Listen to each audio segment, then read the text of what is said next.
E vocês estão aí firmes também. Graças a Deus. Estão continuando. Bom, estamos aqui, né? Começando transmissão. Começando transmissão, meus queridos. E então os links avisando. Pois é, meus queridos, aqui na casa do irmão Jason, graças a Deus estamos aqui, retornamos e estamos juntos, né? Na perseverança, como diz a palavra do Senhor. Oi, irmã Heloísa, está lá na France, está lá fazendo um trabalho de missões na casa da mãe, da irmã, aqueles encontros. Estamos orando por ti, irmã Heloísa, fique firme no Senhor, né? A gente tem orado muito pela turma da família da gente, né? É impressionante mesmo, só Deus, né? É uma dimensão tão sublime a chamada do Senhor, né? A história do Senhor. E a turma fica assim, nesse alvoroço de vida, né? Mas estamos seguindo como testemunhas. Então estou dando uma alô. Lá está a irmã Esther. Oi, Esther. E o Pedro. Ha! Maravilha, hein, Pedro? A irmã Patrícia, o irmão Jason. E hoje a irmã Nancy não veio, está lá em casa. Irmãos queridos, Deus abençoe todos nós nesse encontro. Amém. Né? A gente estava comentando aqui da graça do Senhor em nos revelar, né? A história, a realidade. E existe uma maneira de aprender, de ouvir sobre tudo, todas as coisas que existem. A maneira de Deus ou a maneira dos homens, né? É sempre uma luta, uma dualidade.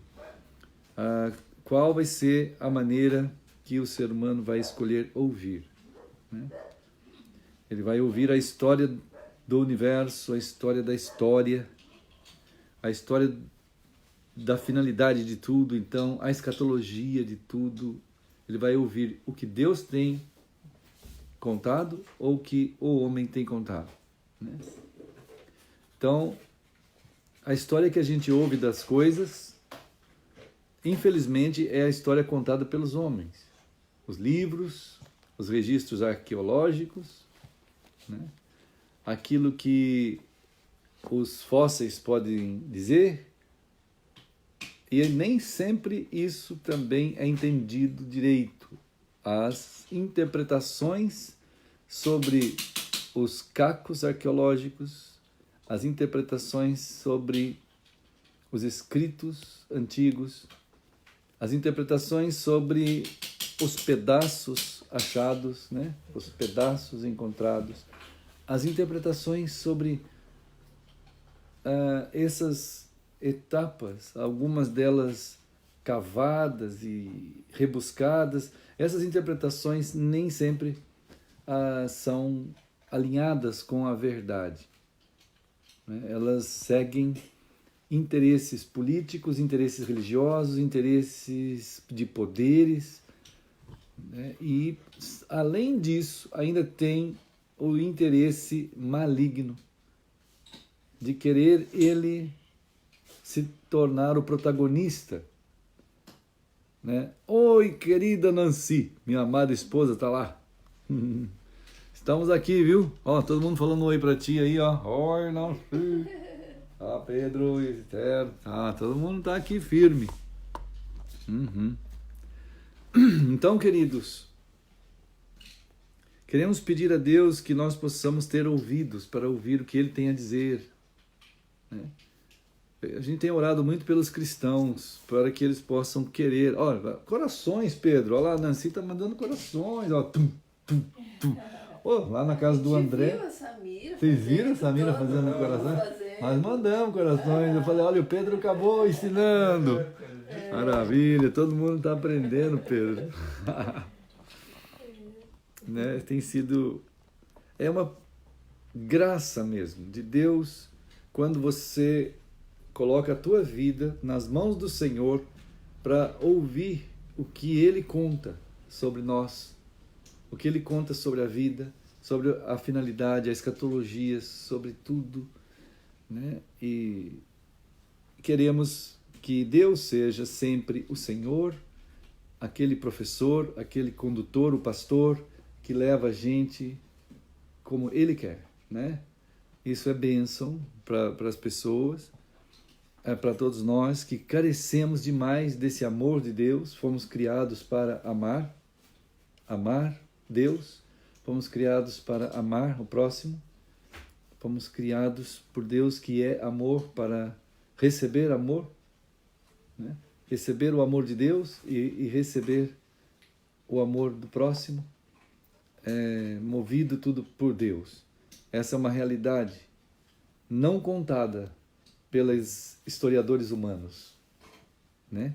E muito menos e até adulteradamente contada de qualquer jeito ou de formas organizadas pelas mentes já degeneradas e inicialmente já também contada de forma equivocada pelo maligno, que tenta colocar uma outra história secundária sobre quem é Deus, sobre o que é a palavra de Deus, né? Vai alterando tudo ali, e aí então começam a surgir as histórias paralelas, com os novos protagonistas, que dirigem as coisas, né? E o ser humano vai caminhando dentro dessa realidade morta, achando que está construindo alguma coisa. Tudo, irmãos amados, irmã Lúcia, um oi aí também para ti, Deus abençoe, um oi em nome de Jesus, né? Irmão Daniel também, e a turminha, irmã Catiane, né? Samuel e o Miguel. Boa noite, queridos irmãos, boa noite.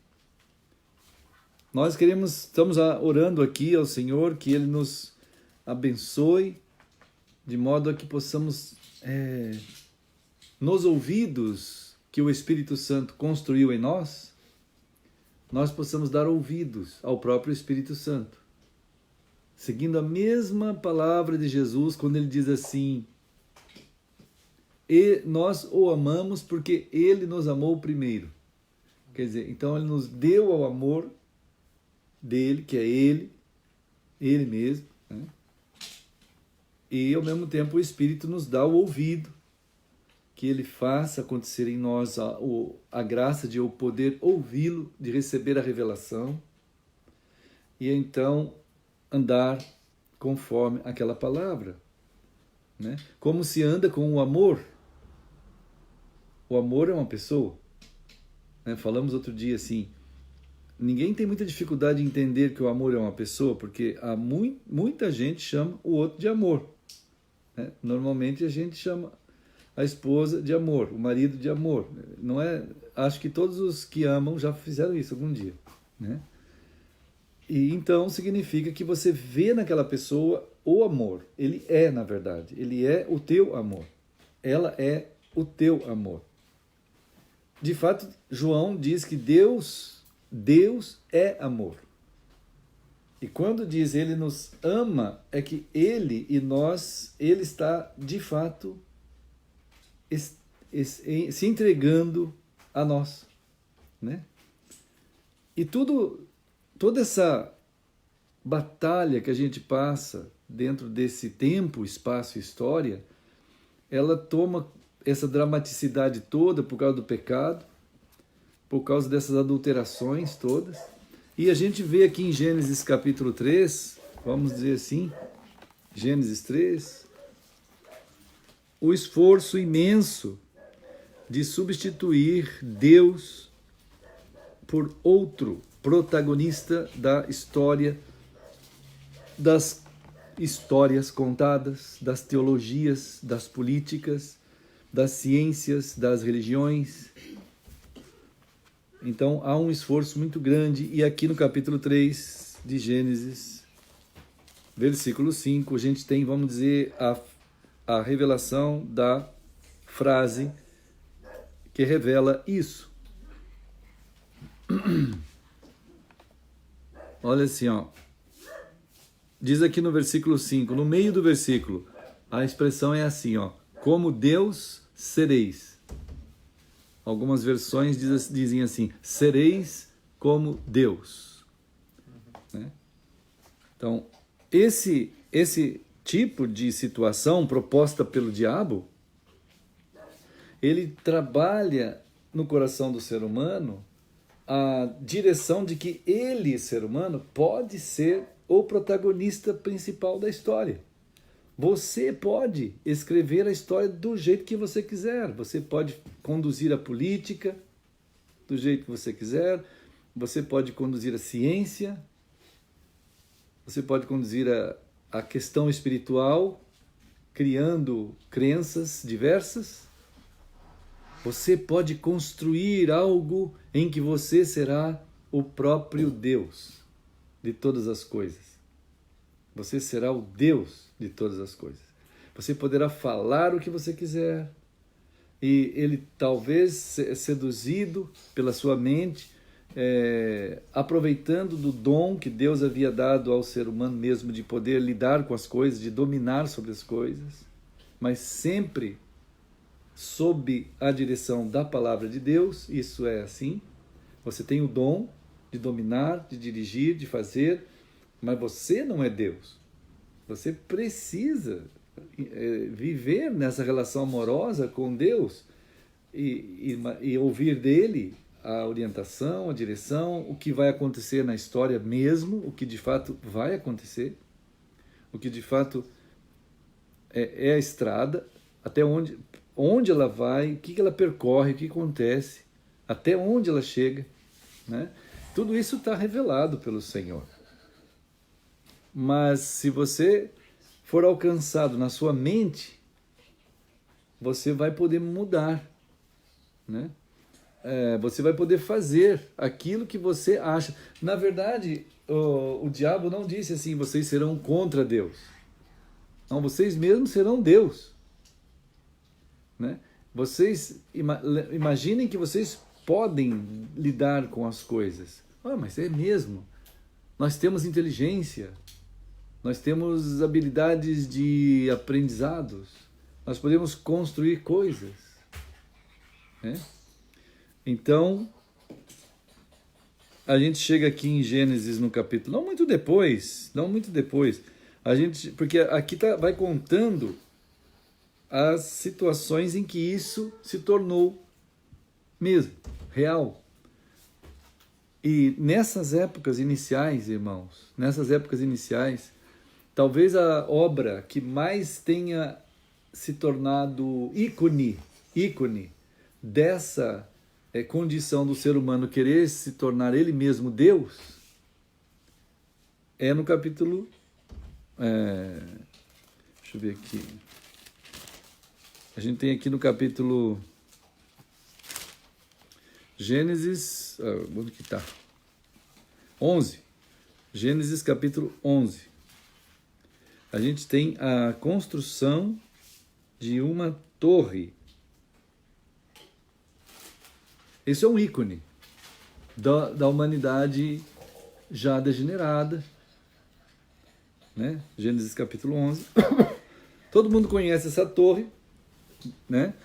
De ouvir falar, mas ela de fato é o primeiro ícone fortíssimo de mostrar. Olá, irmã Maria Helena, né? Nós estamos pensando juntos aqui hoje sobre esse cuidado de Deus nos revelar a sua palavra e então a sua vontade, a sua soberania, a sua majestade, a história real, todos os acontecimentos do início até o final, tudo como vai ser, tudo está revelado como é, que tem que ser, vamos dizer assim, compreendido e vivido pela humanidade, né, de forma que ela seja digna nessa condução, né? E a soberana vontade, a majestosa vontade do Senhor, né? A sua sublimidade, vamos dizer, aquilo que o Senhor colocou como absoluto, A palavra revelada é a palavra absoluta, que não muda, né? Ao mesmo tempo, nessa revelação está dizendo o Senhor que o ser humano será tentado, como nós vimos em Gênesis 3:5, pelo diabo, pelo maligno, a querer ser ele, humano, o protagonista de tudo, como sendo ele Deus, né? Aí você tem o ateísmo. O ateísmo é uma das expressões de Gênesis 3:5. Né? O Deus será você, mas não precisa usar o nome Deus para você, basta usar o nome eu posso, né? Eu consigo, eu faço, eu sou e acabou. Nem Deus existe, nem nada existe, eu é que faço, eu é que aconteço, eu é que sou, né? E talvez vamos dizer, na política a gente tem essas atividades messiânicas políticas descritas em Apocalipse 13. A ciência messiânica, a religião messiânica, no sentido de ela ser em si o substituto de Cristo. A política toma o lugar de Cristo. A ciência toma o lugar de Cristo. A religião toma o lugar de Cristo. O cristianismo toma o lugar de Cristo.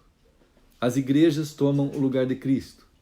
Né? O que tomar o lugar de Cristo é Gênesis 3:5, é a Torre de Babel sendo construída.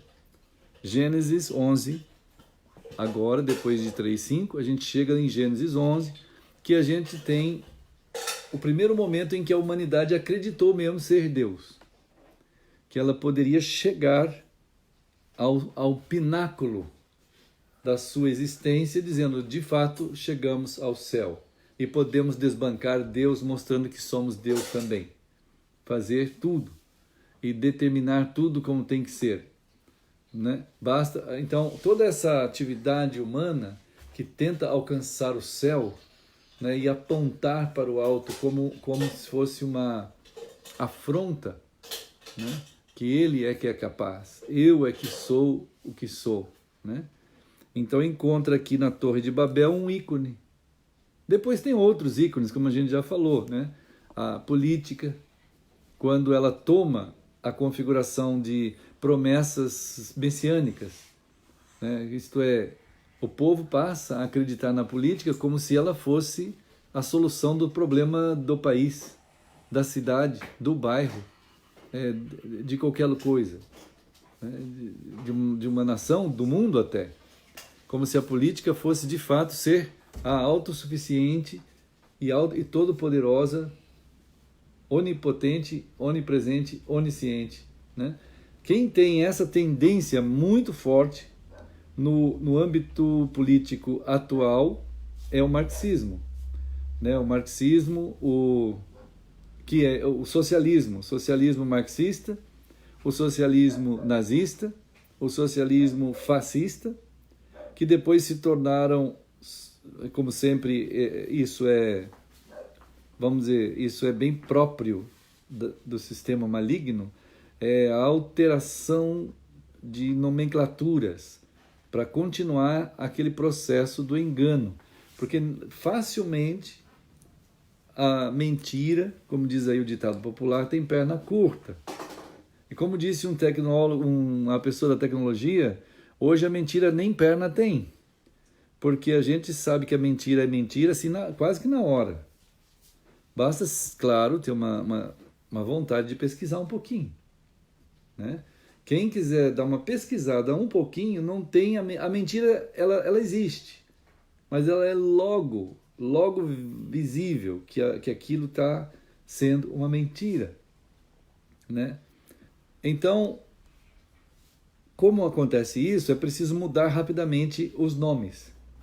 Usar o subterfúgio típico da malignidade, alterar a forma semântica, alterar as definições, redefinir tudo, colocando nomes e nomes e nomes cada vez que interessa, conforme for a necessidade, né? Então você tem na política marxista, depois socialista, como falamos agora, nazismo socialista, soviético socialista, fascismo socialista, que depois acabam ficando meio que unidos e depois separados, mas fica aquela confusão. Aí vem o Marcuse, que trabalha no seu livro Cartas do Cárcere, que acaba ficando sobrevivente, vai para os Estados Unidos e tem o Gramsci antes do Marcuse. O Gramsci que escreve Cartas do Cárcere, né? Aí o Gramsci escreve Cartas do Cárcere, vai para os Estados Unidos, encontra o Herbert Marcuse, que faz assim uma escola muito grande, que o Haddad acaba sendo aluno dessa escola. O PT simplesmente é um outro protagonista desse tipo de movimento messiânico. Surge o Messias Lula, né, que acaba sendo o Deus, a divindade que assume aquela postura, em que as pessoas creem, vamos dizer assim, absolutamente. Não importa quantos crimes ele seja condenado, que já está réu 10 vezes, não importa, o pessoal continua adorando e amando. Isso é uma divindade, isso é messianismo, né? Isso é tomar o lugar de divindade. Eu sou Deus, ele é um Deus, né? E na prática, assim. Na política, então, tem essas configurações aí. É claro que isso tudo se desdobra para estudos amplos e que a gente poderia falar muito, mas é só para dar um exemplo agora. A gente tem na ciência, hoje meu irmão acabou mandando um dos artigos do Dr. Ricardo, climatologista, muito interessante, né? Já faz muitos anos que ele trabalha com a pesquisa de clima. Aí depois vi um outro trabalho dele no nosso congresso, acho, que de meia hora de exposição, quando ele coloca ali as falácias, né? Ele diz assim, não é possível que a gente ainda esteja acreditando no aquecimento global. Não é possível, né? Nós tivemos já 20 encontros mundiais sobre aquecimento global e nenhum cientista conseguiu provar que existe aquecimento global. Claro, não existe, né? Isso foram duas empresas grandes no mundo que tiveram a ideia da palavra e do conceito aquecimento global, colocou aquilo, os interessados em gerar um domínio imperialista para arrecadar dinheiro das multidões e formar um império de domínio em cima das pessoas sobre esse medo, pegou e campo no interesse de certas nações, e está aí hoje esses acordos internacionais levantando bilhões e bilhões e bilhões, né? Mas é uma mentira, né? É uma mentira. Então, política, teologia, ciências, né? A gente tem a educação cheia de mentiras, a gente tem a religião, que é uma outra falácia, é uma torre de Babel, né? A torre de Babel da teologia, torre de Babel da ciência, torre de Babel da política, e tudo isso em Apocalipse 13 é demonstrado sob a revelação de Jesus, de que nós estamos lidando com potestades tremendas que geram esse protagonismo paralelo, né? Da história, da política, da religião, da ciência, enfim. A igreja é outra falácia, né? E são torres de Babéis construídas pelo ser humano que tomam o lugar de Cristo. Então, Gênesis 3:5, ele encontra eco ao longo da história dentro da cabeça do ser humano, em que ele, de fato, assume a posição de divindade, né? Então, nós temos que ter essa mentalidade de Cristo para entender a palavra de Deus, senão a gente não vai entender, né? Por isso que os cristãos não entendem mais a palavra de Deus, né? Porque eles já foram tomados nas suas mentes, na sua maioria, né, pela alternativa, né, irmãos? Então, por exemplo, a gente tem a construção de igrejas. Igrejas são torres de Babéis, você vê todo mundo construindo. Eles têm que construir um templo. É uma micro torre de Babel. Mas eles vão lá e constroem a sua torre de Babel. A primeira coisa que Eu estou falando isso por ter passado 33 anos dentro desse sistema babilônico, chamado denominação, e religião, igreja. E sei que a primeira coisa que a gente faz quando encontra, leva a palavra de Deus a pessoas, e eles acabam ouvindo com aquele amor assim sobre Cristo, se entregam a Cristo. A primeira coisa que a gente faz quando começa, entre aspas, um trabalho, que a gente chamava assim, vamos começar um trabalho em algum lugar, aí a gente vai lá e começa um trabalho. Aí as pessoas são salvas pela misericórdia de Deus, do Espírito Santo, e aí você tem que começar a arrumar um terreno para você construir a sua Torre de Babel, chamada igreja. Aí você tem que pôr um nome bíblico para poder fazer, vamos dizer, justificar aquilo ali que você está fazendo. Não tem nada na Bíblia disso. Mas você tem que construir a sua Torre de Babel. Você tem que mostrar para o mundo que você é Deus. Você consegue uma divindade. Eu me lembro exatamente quando estávamos há 11 anos atrás, 10 anos atrás, saindo desse movimento babilônico, e líderes da denominação diziam assim, o senhor não cuidou bem da igreja. Mas o que ele queria dizer? O templo está caindo. Né? Eles diziam isso mesmo. Né? O pastor que estava aqui não cuidou bem da igreja. Olha o templo caindo. Isso eu ouvi assim, no dia da despedida, da saída. Né? As pessoas dizendo que é claro que aquilo ali custou 200 e poucos mil reais para arrumar.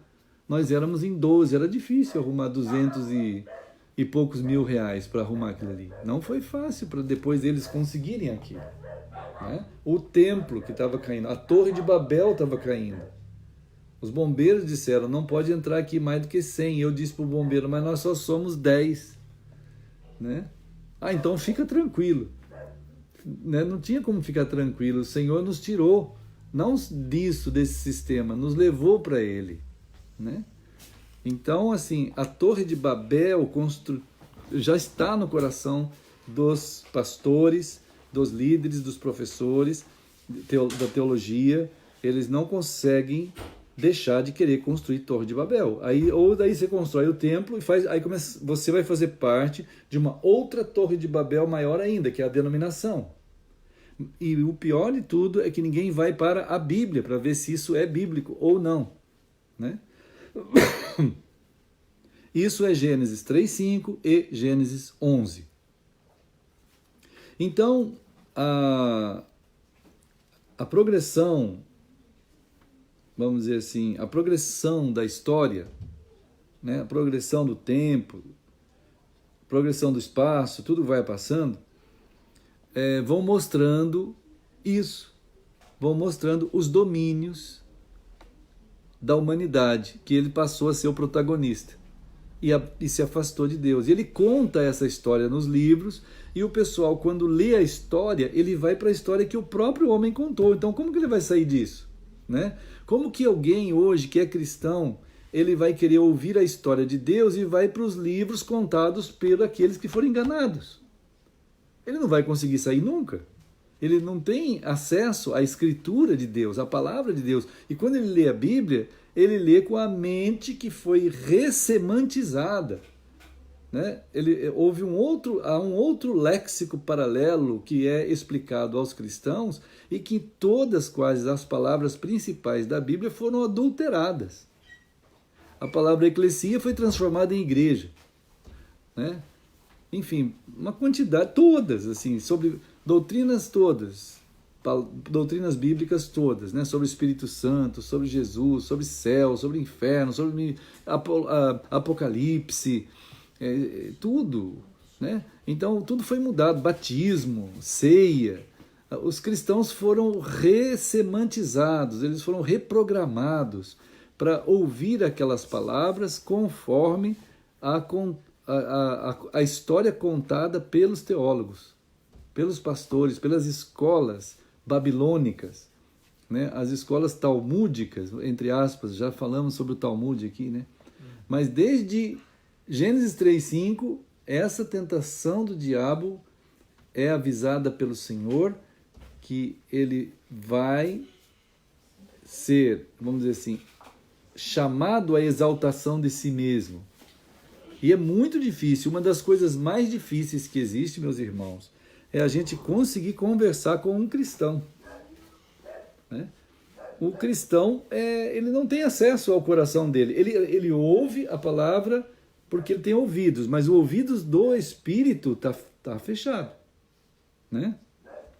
A primeira coisa que fala é qual é a igreja? Qual igreja que você é? Né? Ele pergunta assim, né? O pessoal... Cristo. É Cristo. Ele não consegue entender. Ele fala, não, ele não entende. Ele fala, Cristo? Ah, não, todos somos de Cristo, mas você tem que ter uma igreja. Mas então, isso é Babilônia, né? Isso é Babel, Torre de Babel. Para alcançar Deus. Para alcançar a Deus na ideia dele. Ele tem que construir alguma coisa. Para alcançar o céu. Para alcançar o céu. E é isso. Ele fica tranquilo quando ele tem uma igreja. Se ele não tem uma igreja, destruiu a Torre de Babel dele. Aí ele não sabe o que fazer, né? É um negócio bizarro. Ele está acreditando naquilo ali, né? E realmente isso é tornar a pessoa dentro do tempo, né? Dentro do tempo que deveria, e é o tempo, o espaço e a história, é o campo de atos de Deus, né? Deus está de fato contando a história como é, pela sua palavra. Só que a palavra de Deus é Cristo. A palavra de Deus é uma pessoa, como o amor é uma pessoa. Amor é uma pessoa. Amor não é um conceito. O amor não é um produto. O amor é uma pessoa. A palavra de Deus também é uma pessoa. É Cristo. Essa palavra, quando chega ao coração do ser humano, produz, conforme Romanos 10:17 diz, produz fé, né? A fé pela palavra de Deus, gerada, fé no coração humano, é conduzida pelo Espírito Santo. A pessoa do Espírito Santo, que é outra bagunça doutrinária que existe nas babéis teológicas. Se você quer ver bagunça teológica, estuda a teologia do Espírito Santo. Eu fui professor de pneumatologia, dei aulas em faculdade teológica por muitos anos, né? E eu tentava dizer aos alunos, da mesma forma que digo sobre Apocalipse, se você estiver diante de uma palavra de Deus e você tiver duas correntes sobre aquilo, põe teu joelho no chão, abandona tudo aquilo, clama para que Deus te limpe daquilo, e aquilo está errado tudo, porque não tem duas ideias sobre o Espírito Santo na Bíblia, tem uma só, é o que ele é. Pode acontecer que por haver uma só palavra sobre o Espírito Santo, e você tenha a ideia de que os pentecostais pensam de um jeito, os metodistas de outro, os batistas de outro, presbiterianos de outro. Quer dizer, cada confissão de fé que existe é uma construção babilônica. E se você ainda tem a cabeça para dizer que tudo isso está certo, é uma Babilônia declarada, né? E se você tem temor do Senhor para entender, pela graça de Deus, que tudo isso é uma Babilônia, e que então você que não entende, você não sabe, abandone tudo isso. Diga para Deus, Deus, eu sei que o teu Espírito é um só, e que só há uma revelação sobre o seu Espírito, uma revelação sobre batismo, uma revelação sobre ceia, uma revelação sobre a escatologia, Apocalipse, milênio, uma revelação sobre dízimo, uma sobre oferta, uma sobre salvação, uma sobre céu, uma sobre inferno, e eu estou numa confusão, e há muitas explicações, muitas doutrinas, eu rejeito tudo aquilo, e eu espero do Senhor, pela sua palavra, receber aquilo que é. Você, como Jesus falou para aquele jovem, deixa tudo e me siga. Se você está nesse ponto, então você vai rejeitar todas as torres de Babéis construídas e você vai seguir Jesus com temor. Pode ser que você não... Agora você vai dizer assim, mas eu não sei nada, então é melhor não saber nada e pedir a Deus que aprenda tudo do que imaginar que sabe tudo e esse tudo é torres de Babéis construídas. E aquela confusão generalizada aceita por todos como unidade na diversidade. Isso é outra falácia, né? É outro sofisma satânico, né? Então é uma confusão absurda que ao longo da progressão do tempo, né, foi se formando e, vamos dizer assim, substituindo na mente das pessoas a história contada por Deus, a verdadeira história contada por Deus, né? Por exemplo, a coisa mais simples, você vai estudar a história do Brasil. Você tem a história do Brasil, quase nada, a gente não tem nada praticamente aqui dentro do Brasil. A gente tem mais história do Brasil fora do Brasil do que aqui. Se a gente quiser estudar a história do Brasil, tem que ler livros de fora. Daqui é uma vergonha. É uma vergonha, não tem nada. Aquilo ali é nada, né? Então, mas se você estudar, você vai para os livros, né? E os livros contam o que contam. Quer dizer, o que eles querem contar, eles contam. Como diz um historiador muito bom, italiano, ele diz assim, a respeito inclusive de teologia e história e tal, ele diz assim, saibam todos que quem escreve a história, na maior parte das vezes, e absoluta quase, até agora está mudando um pouquinho, mas até 50 anos para trás, quem escrevia a história é quem tinha o poder para escrever e quem tinha o dinheiro para escrever, né? O dinheiro e o poder escreveram a história do mundo, a história do cristianismo, a história das pessoas, e é tudo, claro, vamos dizer, deficiente. São estudos reticentes, são pedaços. A gente não tem a história toda de nada, né? E tudo, além de ser mal contado, é interpretado ainda pior do que mal contado, né? E às vezes até ignorado. Isso acontece na história, na teologia, em tudo. Na Bíblia, não. A Bíblia, não. A Bíblia jamais, poder algum, a Escritura, desde o início, poder algum conseguiu destruir a Bíblia, a Escritura de Deus, a Palavra de Deus, né? E os teólogos ainda hoje ficam estudando quem foi que manteve escritos as Escrituras, os códices, os codex, enfim, todos os pergaminhos, os pergaminhos antigos, né? Aquelas escrituras, quem foi? Aí começa a contar a história de onde ele ficou guardado, onde foi isso e aquilo outro. Então, e ninguém fala da pessoa do Espírito Santo que conduziu e conduz a palavra de Deus até, que é Cristo, e registrado nas Escrituras, que não são mutáveis, absolutamente não são, né?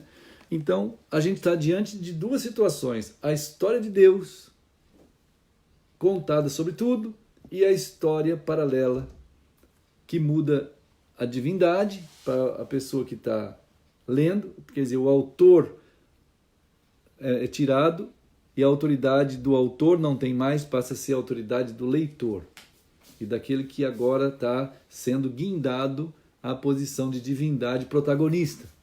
Então, tem essa segunda forma que solidificou ao longo de séculos e séculos, né? E vai caminhando assim até hoje, né, irmãos? Então, Mateus 24, 12, aqui também, lá para o Novo Testamento, Mateus 24, e é impressionante que a maioria dos cristãos, a maioria mesmo, não se preocupa com isso. Ele não tem nenhuma... Ele está passando por uma inanição tão grande, um mal tão grande, o cristão, que ele não tem fome da palavra de Deus, como palavra de Deus, como verdade absoluta e imutável. Ele nem sabe que a palavra de Deus é Cristo, ele sabe teologicamente, mas ele não sabe experiencialmente. E a esposa, quando fala assim, ô amor, vem, traz pão, sei lá, ela não pensa que um ser etéreo, fantasma, amor, que está convivendo com eles na casa, vai lá no supermercado comprar pão. Enquanto o marido vai para um lado, esse amor vai lá no supermercado e daqui a pouco o amor entra na casa e traz um pão. Não, ninguém pensa isso. Ela sabe que é o próprio marido que é o amor. Parece um absurdo ter que falar isso, né? Mas é isso que eles fazem com a palavra de Deus. Eles não conseguem ver a palavra de Deus como uma pessoa, que é Cristo. Então você não pode mudar essa palavra, interpretar nunca. A pessoa pode não conhecer, mas dizer que Cristo é José, é Pedro, é João, é não sei quem, é outra coisa, ou que é igreja, ou que é denominação, religião, coisas e tais, isso tem feito na cabeça dos cristãos um dano quase irreversível, né? Quase irreversível. Então, em Mateus 24, no versículo 12, Jesus está falando dentro dessa mensagem escatológica para os cristãos. Isso aqui é para os cristãos. Ele está dizendo assim, eu quero dizer para vocês que o amor se esfriará de quase todos os cristãos. Eles não vão ter mais amor, né? Quer dizer, a relação com Cristo vai ficar quebrada, né? Vai ficar quebrada, não vai existir. Às vezes as pessoas dizem assim, quase ninguém mais tem amor. Não, mas aqui está falando de cristãos. Não vão ter amor, isto é, não vão ter Cristo. Não é um sentimento. Se a pessoa não consegue entender que amor é a pessoa de Cristo, que é a pessoa de Deus, definida por João, João diz assim, Deus é amor. Eu acho que todos os cristãos sabem desse texto.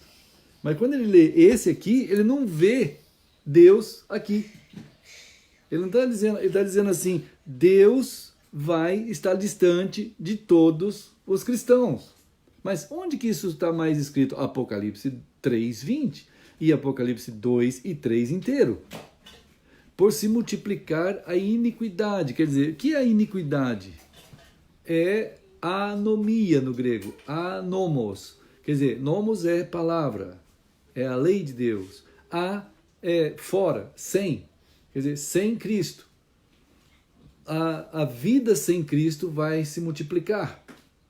E é evidente que a ausência de Deus, o amor, vai ser notável. E então, quem conseguir ler de um jeito mais isento, simplesmente com simplicidade infantil e de clamor, de temor a Deus, do Apocalipse 2 e 3, sem medo nenhum, e não querer ver ali outras coisas além do que o texto diz.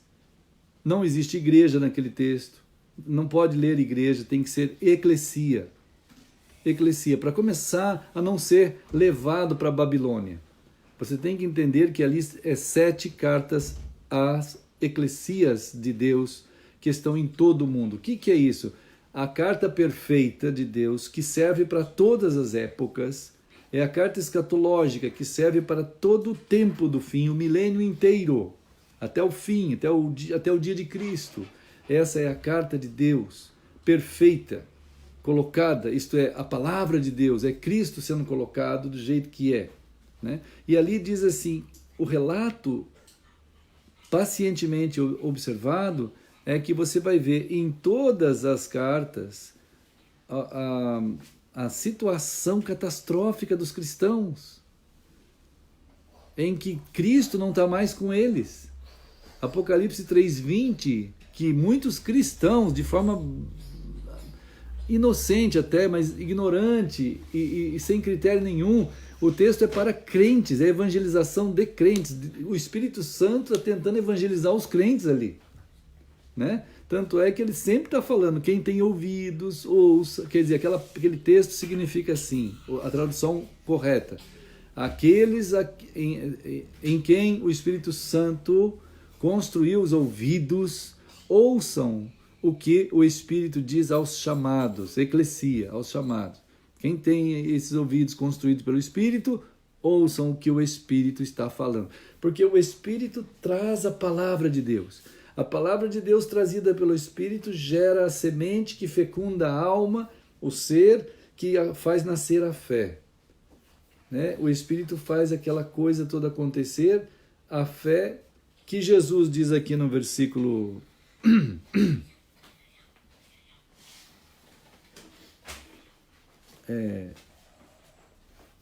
Lucas, né? Lucas 18. Olha só, Lucas 18. também falando sobre a escatologia, né? O fim, quer dizer, o último dia, esse momento do último dia. Então ele diz assim, ó, contudo, lá no, mais pro fim, do meio para o fim, né? Contudo, quando vier o Filho do Homem, quer dizer, bem na época, no dia assim, né, da sua vinda, achará porventura fé na terra? Quer dizer, será que ele vai encontrar crentes? Será que Jesus Cristo vai encontrar crentes na terra? É uma pergunta que deveria assustar os crentes. Porque os crentes estão sem fé. O que é fé?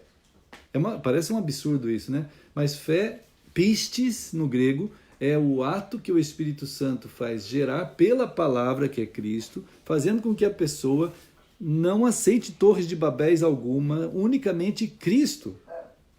Centrado absolutamente em Cristo. E o que o Senhor tem me chamado e nos chamado, é esse pouco que está ouvindo assim a palavra de Deus. Apocalipse 12, 17 diz que somos uns restantes. Sou um profeta de Deus no sentido bíblico, sou um pastor, um homem de Deus para cuidar do povo do Senhor. Sou um mestre ensinado pela palavra de Deus para falar em nome de Jesus ao povo do Senhor. Estou fazendo isso. Esse restante que está ouvindo essas coisas, estamos sendo chamados a perceber que essa centralidade absoluta em Cristo quase não vai haver no dia que Jesus voltar. Quase não vai ter pessoas cristãs com fé, né? Ele está dizendo aqui, é uma situação real. E cada dia que passa, conforme a progressão da história vai acontecendo, a gente vê que os crentes estão trocando Cristo por um protagonismo babilônico, né? Eles não estão, vamos dizer assim, ocupados em pensar Cristo, amar Cristo, ouvir Cristo, querer andar em Cristo, viver em Cristo, ouvir a sua palavra, que você pode ouvir. Cada um dos cristãos podem ouvir, pegar a palavra do Senhor, clamar em oração e pedir para Deus limpar essa Babilônia teológica que está na cabeça dos crentes, achando que existe igreja, que existe denominação, que existem confissões de fé, mesmo que tenha 1000, porque já existem mais de 1000 confissões de fé, e achar que tudo isso é uma unidade na diversidade, é uma contradição à própria afirmação, né? A afirmação de que há unidade na diversidade é uma contradição. E o crente ele não para pensar que ele está falando uma bobagem, né? Uma contradição. Ele está afirmando algo que desafirma. Unidade na diversidade. Quer dizer, como que pode ter diversidade unida só no inferno, né? Que está cheio de diversidade lá. Agora, no céu, não. No céu é Cristo unicamente e pronto, né? Então, mas os crentes estão sendo chamados aqui, nessa palavra, a perceber que devem rejeitar a história criada pelos homens, a teologia, a política. Não é que a política em si, se ela for levada como a ciência, for levada do jeito certo, como aquele doutor Ricardo coloca, nós vamos trabalhar normal, né? Vai ser uma ciência boa, né? Vai ser uma história bem escrita, ainda que continuadamente reticente, mas vai ser boa. Como agora está se fazendo um movimento no Brasil para mudar os livros de história, porque os nossos são muito ruins. Então, trazer uma história real, os nossos reais acontecimentos, o que houve, né? E, enfim, e agora o entendimento do que de fato está acontecendo no mundo. Aí o pessoal cria um temor no mundo inteiro de que nós estamos destruindo o mundo, que não é verdade. Nós estamos fazendo lambanças? Estamos, mas não há poder no ser humano para destruir o mundo. Não tem condições dele fazer isso. Ele não tem poder para isso, mas o pessoal impinge um medo na cabeça do ser humano de que ele está destruindo tudo. Por que você acha que está acontecendo isso? Ah, porque está o rio poluído. Mas a cabeça é muito pequena. Tem um monte de plástico no mar. É ruim isso? Claro que é ruim. É ruim poluir, é ruim jogar lixo, tudo isso, mas não vai ter poder de mudar o clima, não vai ter poder de mudar o sistema do mundo, não tem esse poder. Quem tem esse poder é Deus. nós podemos colher frutos amargos se dentro da nossa casa a gente fizer uma sujeira total. Vai ter doença, vai ter um monte de coisa, né? A cidade pode ficar muito ruim, né? Mas eles põem um medo mundial, assim, é uma coisa messiânica. Quer dizer, aquecimento global, mas não existe aquecimento global. O pessoal faz parecer que sim, enfim, né? Então, é negócio de igreja, religião, essas coisas. Então, a questão da condução correta da história e da vida, ela vai ter sempre essa batalha entre aqueles que conhecem a verdade e a verdade vos libertará, e aqueles que é uma maioria quase absoluta, que estão andando de acordo com os novos protagonistas da história, né? Mas a nós, a esse povo restante, a qual palavra nós estamos conduzindo aqui, levando os irmãos, é para que nós queiramos ouvir Cristo, né? Ouvir a sua palavra. E quando estivermos diante das Escrituras, pode ter certeza que praticamente todas as informações que os cristãos têm da Bíblia foram adulteradas pelos teólogos e por aqueles que são doutores da lei. Assim aconteceu com os judeus, já falamos outro dia, várias vezes, o Talmud, exatamente da Babilônia que surgiu o Talmud, né? Que a visão dos doutores da lei é que os judeus simples, por sua simplicidade, não poderiam entender a palavra de Deus. E Deus não teria condições de falar com eles, porque eles eram muito simples. Então precisava de doutores. Você não precisa de doutor. Você não pode ter doutores da palavra que divergem você de Deus. É isso que está acontecendo. Se você pegar um pastor presbiteriano, um metodista, um batista, um pentecostal, um protestante, de todas essas 1000 denominações que tem, cada um vai falar alguma coisa particularmente diferente do outro em relação ao que o outro crê, porque na sua denominação tem coisas que o outro não crê e que é absolutamente antagônica. Mas eles vão dizer assim, no fim tem algo que nos une. Que é isso? Que Cristo é esse? Né? Que absurdo isso! Só porque você depois pega um Cristo que aceita todos os... Então, um cabeça só, um cabeça e 1000 corpos. É um absurdo isso, né? Todo mundo diz que só tem um cabeça, mas cada corpo é de uma denominação. Então é uma monstruosidade bizarra. Você imagina uma cabeça e 1000 corpos, né? Então é uma loucura, não tem como ter isso acontecer. Mas as teologias fazem acontecer, né?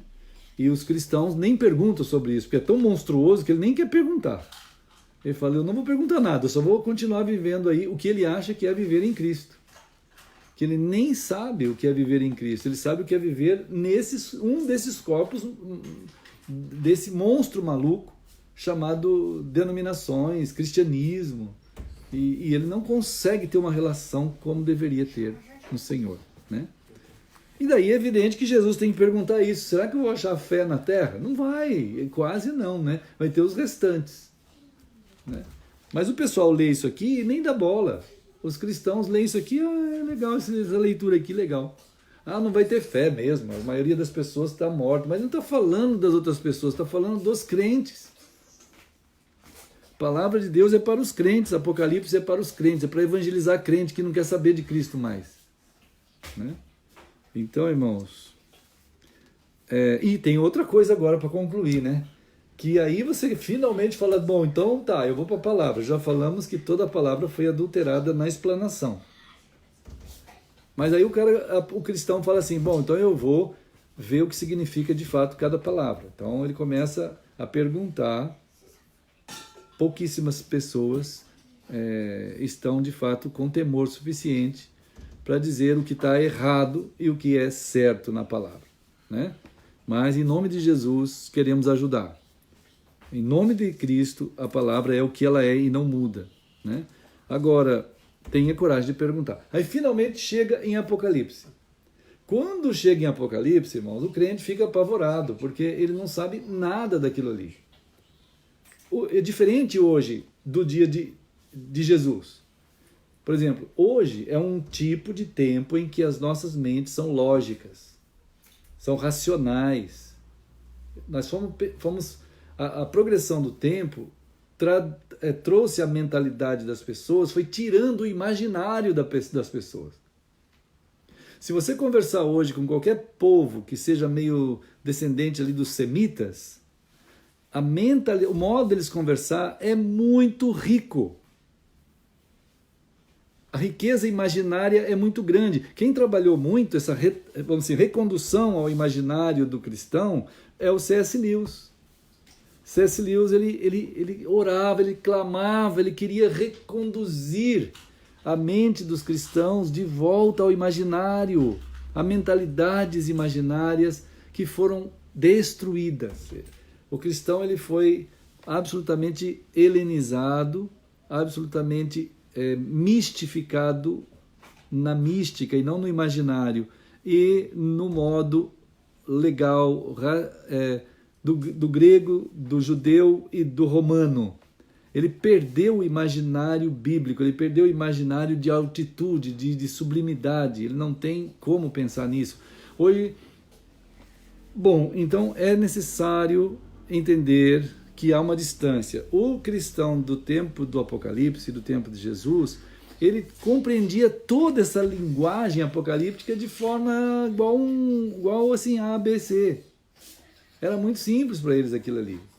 Então, aquela mentalidade a gente tem que recuperar, tem que pedir ao Senhor para nos ajudar, e eu tenho que ajudar as pessoas. Já estamos dizendo várias vezes o que significa o 7, o que significa 1000, o que significa os números, o que significam as figuras, para que o nosso imaginário possa começar a ser enriquecido com o significado daquelas coisas e não cair na bobagem de cronologizar o Apocalipse por causa dos números. Número nunca é número.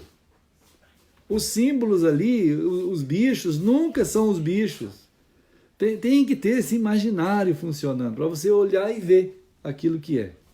Por isso nós estamos há 9 anos dentro da palavra em Apocalipse. Né? E agora falando dessas coisas também, para preparar a gente, porque nós vamos agora, finalmente, entrando devagar, dentro... Já fizemos o estudo de Apocalipse inteiro de um jeito. Já passamos pelo Apocalipse todo. Bom, mas nós vamos agora mais profundamente.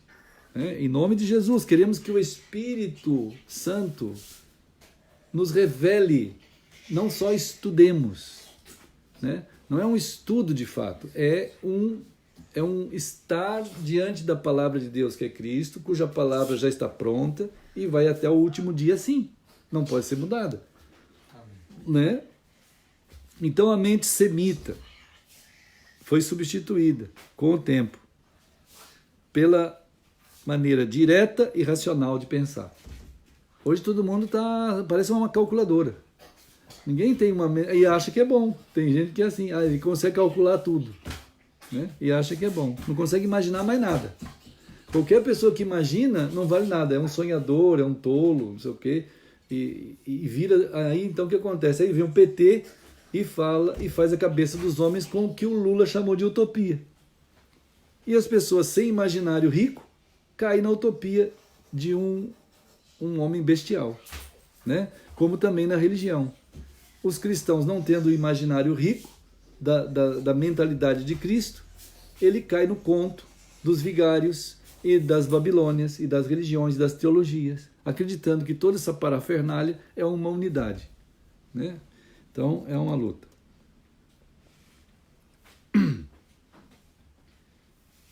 Então, irmãos, não dá para um raciocínio materialista entender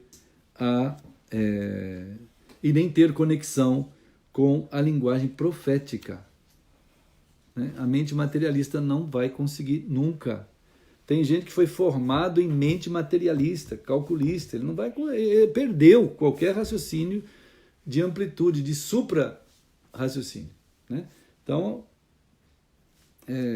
a palavra só pode ser recebida por aqueles que têm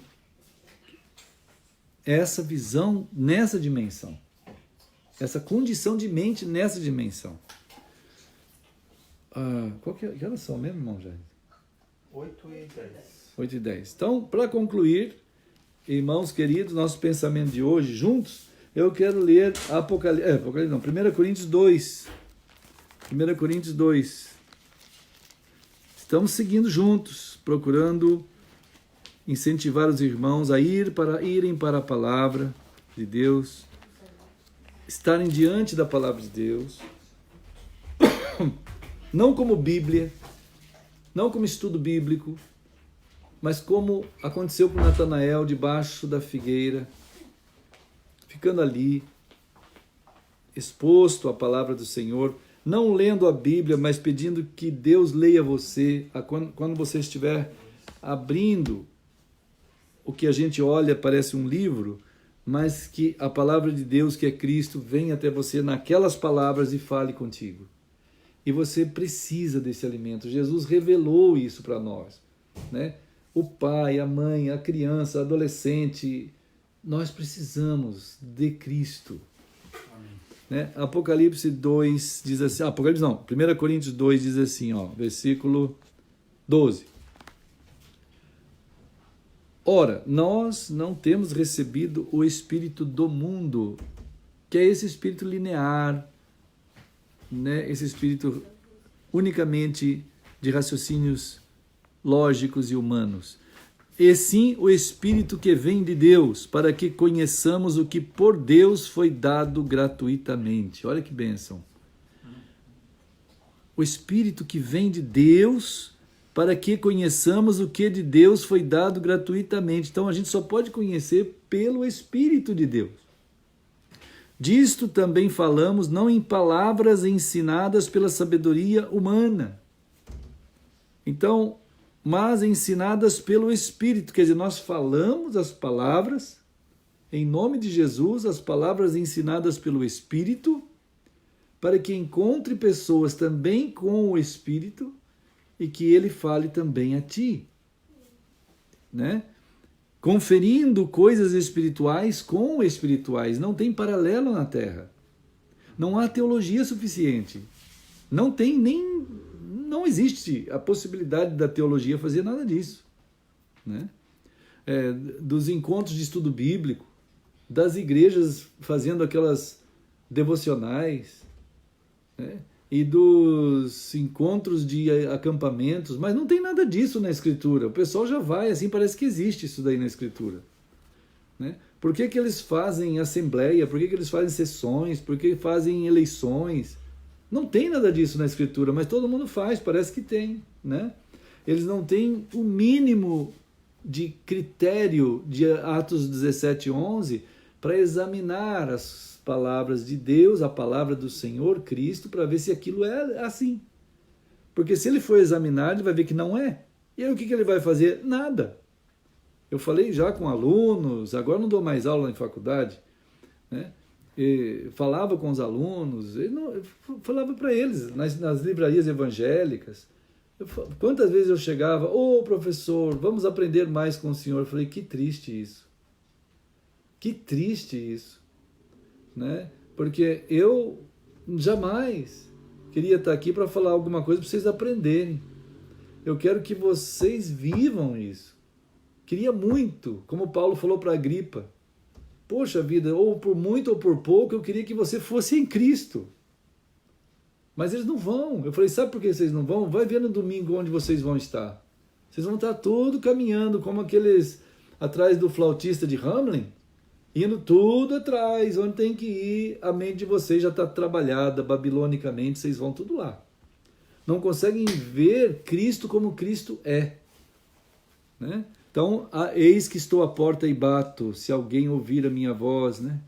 Aí pelo Espírito que fala. O homem natural não aceita as coisas do Espírito de Deus, versículo 14. Porque eles são loucura. E não pode entendê-las, porque elas se discernem espiritualmente. Então você tem o ser humano absolutamente sem Cristo, aqui descrito, mas o homem em Cristo, espiritual, que consegue julgar todas as coisas, e tem crente que tem uma aversão absurda em julgar, né? Ele não entende a palavra de Deus, ele pensa que você não pode julgar, mas eu nunca vou julgar. Quem julga é Cristo, pelo Espírito que a gente julga, né? O homem espiritual julga não só um pouquinho de coisas, todas as coisas. O homem espiritual julga todas as coisas. Será que o crente é que ele não sabe julgar? Ele pensa que é ele que tem que julgar. Claro, ele não tem discernimento nenhum na dimensão do imaginário do espírito, na dimensão espiritual. Ele está totalmente cortado, né? Porque ele está dentro de uma construção babilônica feita pelos 18 séculos de cristianismo, como o Talmud fez com os judeus. Cortou eles da palavra de Deus, como eles mesmos diziam, até hoje dizem isso, né? Eu estava citando o Rabino aqui semana passada, né? Domingo, falei o nome daquele Rabino que traduz a Torá, ele traduz a Torá, né, para o judaísmo, para o hebraico, para o russo e para o inglês, né? Ele diz assim, vou ler novamente aqui. Aqui, o que aquele rabino diz assim. Deixa eu ver aqui. Está aqui. O rabino um dos mais famosos rabinos no mundo, né? Ele é tradutor para o inglês, para o russo e para o hebraico. Rabino Adin Steinsaltz. Ele diz assim, se a Torá é a pedra fundamental do judaísmo, o Talmud é o seu falar. Então ele quer dizer, aí lendo mais sobre ele, tudo, você vai lendo lá, você vai vendo que ele está dizendo assim, as pessoas vão ler a Torá, não vão entender, porque elas só vão entender por causa do Talmud. Se não tiver o Talmud, o que é? É os doutores que fizeram comentários para que a pessoa normal, ele possa não ler a Torá, porque senão ele não vai entender. Ele tem que ler o Talmud, e aí ele vai entender a Torá. Isso é uma aberração, é você cortar o protagonismo, você se tornar o protagonista da palavra. Isso é satânico, né? E o cristianismo é isso, é o satanismo interpretado pelos doutores da palavra a partir da escola de hermenêutica de Alexandria, depois Constantino, e vai pela história fora até chegar hoje. E os cristãos sedimentados em cima desse Talmud cristão, em que, como se Deus não conseguisse falar com cada cristão e conduzir cada um, tivesse poder. Tem que ter os guetos, chamados igrejas, onde os cristãos estão ali confinados, para eles imaginarem que estão servindo alguma coisa que tem a ver com Deus, né? Mas é difícil, claro, porque passa a amar, né? Passa a amar aquilo tudo ali. E aí se torna objeto realmente de adoração, né? Que deveria ser Cristo, o Senhor, único. Então, amados, vamos celebrar o Senhor. Depois a gente continua, né?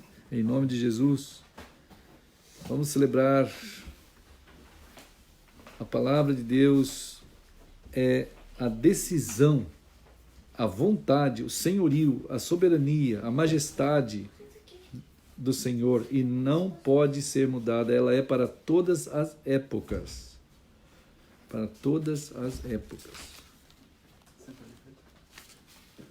Então, agora todos nós que queremos demais, de todo o coração, estar unicamente em Cristo, por isso então vamos celebrar a ceia do Senhor. A ceia do Senhor é exatamente isso, é um momento em que nós, corpo de Cristo, dizemos, nós estamos absolutamente firmados em Cristo, e não em igreja, e não só, a gente fala, não estamos em igreja, mas o pessoal está dentro da igreja fazendo a ceia do Senhor. Isso é uma contradição bizarra, né? Você tem que estar em Cristo e fora de tudo que não é de Cristo. Então, a ceia que nós vamos celebrar agora é isso. Nós estamos, de fato, em Cristo, amando o Senhor, que é o corpo do nosso corpo, que nós somos o corpo do seu corpo. E então, ele pegou, ele mesmo, o pão, e falou isso. Ele pegou, vocês devem comer, porque isto é o meu corpo. Quer dizer, nós somos um corpo só. Mateus 26, 26.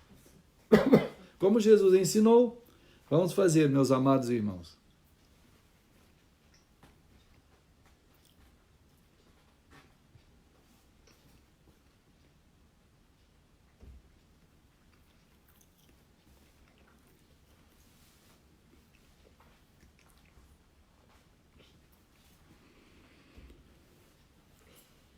Querido Senhor, nós juntos em Ti os irmãos que invocam o teu nome, que estão em todos os lugares. Nós, diante do Senhor, conforme tua palavra bendita afirma, nós celebramos essa relação conjugal eterna que desde a cruz foi feita com o selo eterno e o testamento eterno do teu Filho Jesus Cristo. Em nome de Jesus. Amém. Jesus, diz a palavra, nos falou sobre o sangue que ele ia derramar e derramou e que nos uniu nele, fazendo então acontecer o milagre maravilhoso da nossa redenção, né? Da salvação e dessa limpeza maravilhosa e desse corpo único que somos nele, no Senhor. E ao mesmo tempo, quando reunidos, a gente está anunciando que esse encontro celestial, esse encontro eterno vai acontecer nos ares, né? Como Jesus ensinou que vai acontecer, e nós estamos profetizando aquilo que de fato vai acontecer, né? Nosso encontro com o Senhor no céu. E como ele fala no versículo 29. E então, amados, como o Senhor ensinou, vamos também celebrar.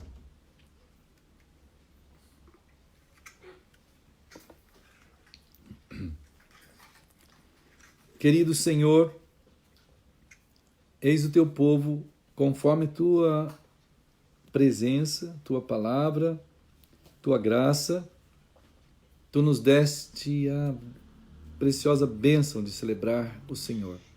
Assim fizemos, Senhor, e assim anunciamos o dia que nós estaremos juntos no céu, anunciamos o ato maravilhoso da cruz, quanto o ato maravilhoso do encontro no céu. Essa ligação impossível de ser desfeita e o próximo momento que acontecerá agora é o encontro no céu contigo. Conforme a tua palavra aqui, que nós recebemos de todo o coração, em nome de Jesus. Amém. Amém. Então tá, né, irmãos? Vamos ficando firmes. Aí, Pedro, você quer pegar as coisas aqui, Pedro? Vamos ver.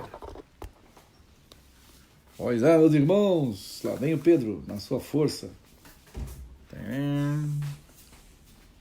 Todos estamos acompanhando o caminho do Pedro. Até lá, que ninguém sabe o que tem. E agora lá vem ele. Tchau, turma, queridos e amados, e corações, Pedro, manda coração pra turma, manda lá, olha lá, velha, tudo bem, deixa eu ver a turma ali, a irmã Patrícia, Deus abençoe, irmã Esther, irmão Jason. Eu quero também dizer para vocês que Deus abençoe todos os irmãos, coração também, ó, para todos, né, Pedro, maravilha, fiquem firmes aí, opa, cadê? Corações, Pedro. Apareceram corações, olha ali. Maravilha, queridos. Cadê? Amém, irmã Lúcia. Ó, tá lá, ó, mas, tá vendo? Tá vendo? Nós amamos vocês em nome de Jesus, né, irmãos? Amém. Obrigado, viu, irmão Jason, irmã Patrícia, Esther, Pedro, por nos acolher assim com esse amor. Olha, irmãos, fiquem firmes, orem por nós aí, sempre orando, também oramos pelos irmãos. Vamos continuar firmes na palavra, cuidando do nosso coração, Amém. da nossa vida, né? Ficando assim no Senhor. Ó, amamos vocês, agora eu vou desligar, tá bom? Deus abençoe. Tchau, queridos.